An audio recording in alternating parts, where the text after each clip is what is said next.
You know, earthquakes are a real risk where I live in Carlsbad. You know, we're just so close to these major fault lines. You know, a strong earthquake could really happen at any time, so being prepared is going to be super, super important. But in this project, I, created a full earthquake plan for my family. You know, the safest places in the house, how to explain our emergency plan, talk about local fault lines, and just go over my earthquake kit and food supply that I created for you guys. You know, in my bedroom here, I feel like the safest spot is gonna be, next to my bed and close to my window. I'd go to my bed and away from the windows. I'm gonna drop cover, hold on. I'm gonna protect my head and stay low. Probably lay down like right here. And it's only gonna take me like 2 to 3 seconds to, get into this position.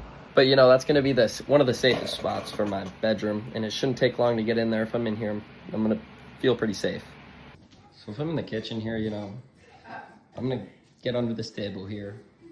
It's gonna be very safe. It's a very hard table, make sure that no objects are gonna fall on me. And, I feel like under this table, the objects is gonna break on the table, and I think that's gonna be the safest spot for the earthquake. So in the garage, we got a very messy garage, so you got to make sure to stay away from all this over here. If I was in the garage, I would most likely get closest to this garage door, because as you can see, nothing's gonna fall on me up here.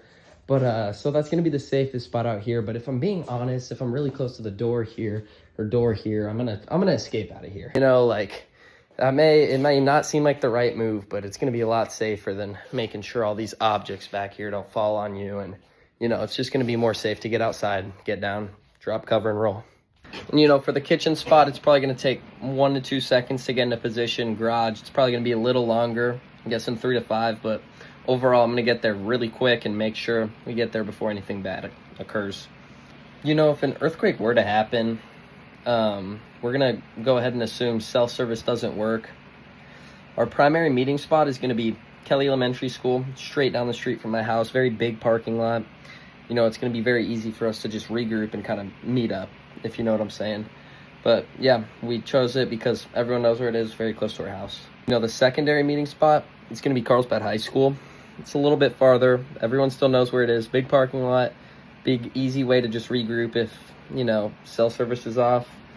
And it's farther, but it's still a very open area. But if we cannot contact each other, we'll get to these locations once it's safe. So my out-of-state contact, it's gonna be Paulus Magus.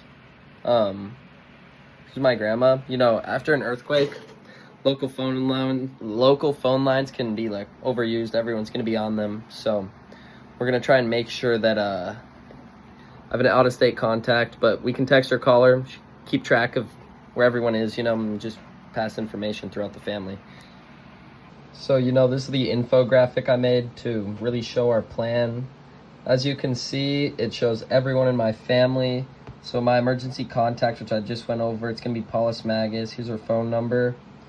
I'm just showing kind of why it matters. And then these are the 4 emergency phone numbers I have. I got my school, the fire department, police department, and emergency, of course. And then, as I went over earlier, we're going through the family meeting places. As you can see, it's going to be the Kelly Elementary School parking lot and the Carlsbad High School parking lot, which are just the 2 that I went over. And then, so in my area, there's going to be 2 major fault lines. One is going to be the Rose Canyon fault, and the other one is going to be the Elsinore fault zone. These are both strike slip faults, which means they slide right past each other. These faults are active, and they're capable of causing very strong earthquakes that, could impact San Diego County and potentially Carlsbad as well. Now showing these fault lines, as you can see, the Elsinore fault line is just going to go through here, through San Diego. And then there's the Rose Canyon fault, which goes right through Carlsbad. And yeah, this is potentially bad because these 2 can slide past each other, which wouldn't be very good. And then the last thing I just wanted to go over was the typical day locations. As we can see in this picture, this is where my dad is going to be. during an earthquake. My two brothers will most likely be at school. My mom could either be at Vaughn's or she can be at home. And then the two meetup spots, one is going to be at Carlsbad, which is right here, and the other one is going to be at Kelly Elementary School, which is just down the corner right here. Unfortunately, I'm not going to be able to really go and demonstrate it for you guys because my parents didn't want me touching it.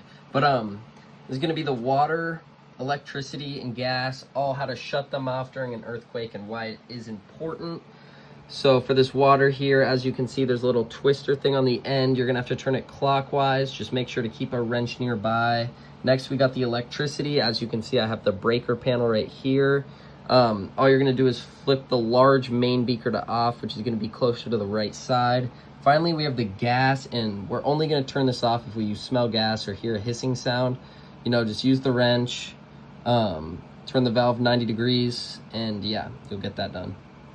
You know, and after an earthquake, it is going to be necessary to turn off these utilities. So the gas, you're only going to turn it off if you smell gas or hear a hissing sound. It's just going to mean that there is a gas leak and you're going to want to turn that off. Then, you know, this is important just because these gas leaks, they can cause explosions, you know, and damage electricity lines can cause fires. So we're going to want to make sure to just shut those off. My family has 5 people, so we're going to want to make sure we have enough supplies for all of us. You know, for water, we're going to need 1 gallon per person. That's 5 gallons a day for, what, 7 days? So it's going to end up being 35 gallons of water is what we need for a potential earthquake. Next, food. You know, each person consumes around, say, 2,000 calories a day. 2,000 times 5, that's 10,000. 7 days, that's going to be 70,000 calories in food. And then, yeah, I'm going to use a mix of, you know, canned food, rice, I would say, pasta, and just freeze-dried or food. You know, we're just going to focus on simple cooking meals that don't require, like, actually cooking the meal, mainly just, like, microwavable stuff, or if not microwave, canned food, stuff like that. So current readiness is just, you know, stuff I already have in the house. We got water, we have canned food, dry food, frozen food, and fresh food. So, we're pretty good on some of the main essentials, but there's definitely some other stuff we could, you know, buy or acquire to really assist us if an earthquake were to happen. For an earthquake kit, you know, these are going to be the main things that we need.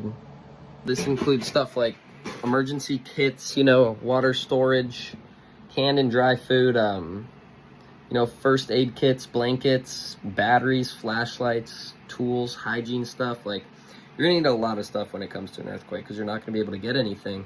You know, portable stoves, fuel, phone chargers if it works, you know. First aid kits, yeah, just about everything. You know, this full kit, it's going to cost $850, $900. It's going to be very expensive. You know, the 2010 Haiti earthquake really just shows how dangerous earthquakes can really be. There was a 7.0 magnitude, killed between 46,000 and 315,000 people, you know, and it injured 1.5 million. That's insane stats. Imagine, think about Carlsbad. I mean, it's crazy. You know, many buildings collapse. Houses in Carlsbad can collapse as well. This shows why just being prepared is super important, and you should always stay prepared. You never know what's going to happen. Natural disasters, you can't control them. But, you know, in conclusion, I just learned that earthquake preparedness is super important. You know, my family clearly isn't ready yet, but at least I have the list and stuff that, like, I know we can use to make sure we're more prepared if an earthquake were to happen. But in the future, I would like to build a full emergency kit and have enough water and food just always stored for me, ready to go. You know, this project overall just prepared me, showed me how to stay safe if a real earthquake were to happen. Thank you.